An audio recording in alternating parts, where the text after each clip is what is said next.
New York City, it's a city of incredible contrasts, right? You see it everywhere, from the food to the fashion, but I think nowhere is that contrast more striking, more, in your face than its architecture.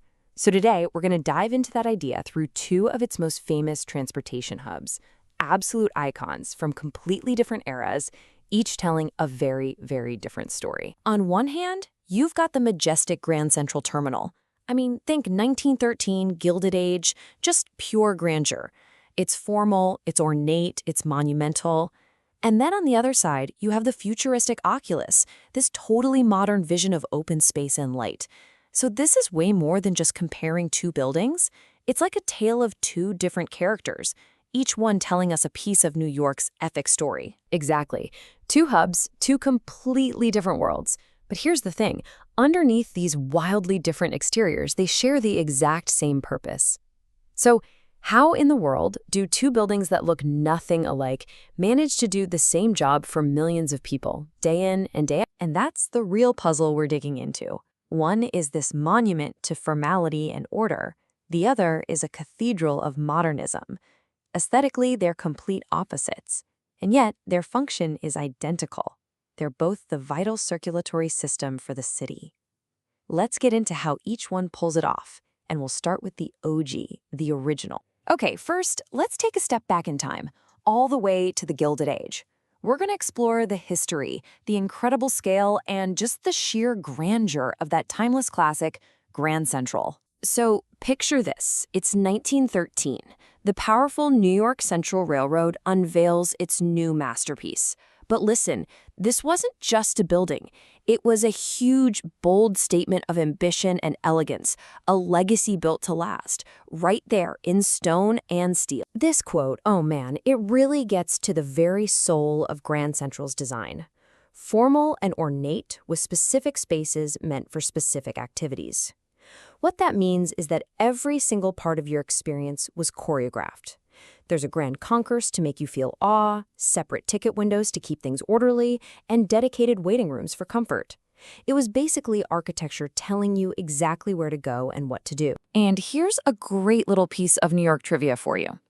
A lot of us, myself included sometimes, call it Grand Central Station, but its proper name is Grand Central Terminal, and there's a reason for that. A terminal is the final endpoint of a route.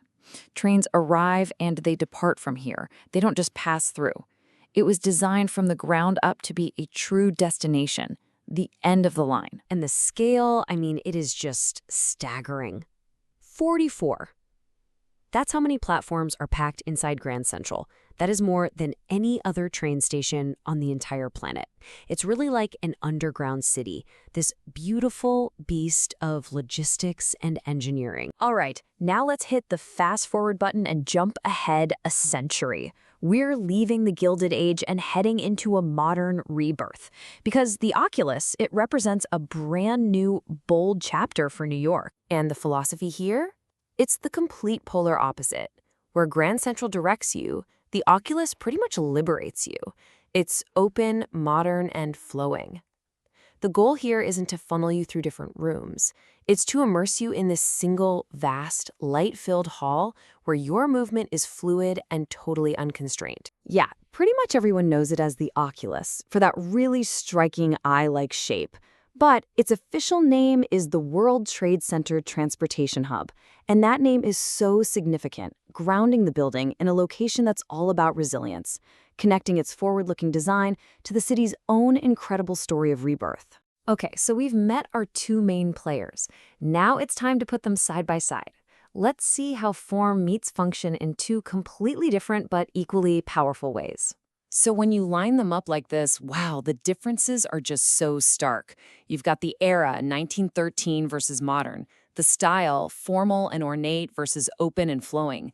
Even their identity is different, a terminal, an endpoint, versus a hub, a place of connection. Every single feature is different. But then you get to that bottom line. Their shared role is identical. This is where two different centuries and two different ways of thinking all converge on one single critical purpose. So what's the big takeaway from all this? Well, this contrast we've been talking about, it's not some random accident of history. It is New York's charm. The city's identity is literally forged in this constant conversation between the old and the new. It's not a flaw that these buildings are so different. That's the city's defining feature. Having the meticulous, amazing detail of Grand Central coexist with the soaring, bright ambition of the Oculus is precisely what gives New York its unique, relentless energy. The past isn't just erased, it's the foundation that the future is built on. Grand Central and the Oculus each tell the story of their time. One speaks of industrial power and elegance, the other of modern resilience and hope. And as the city keeps changing and evolving, it really makes you wonder, right? It poses this fascinating question. What story will New York's next great landmark tell the world?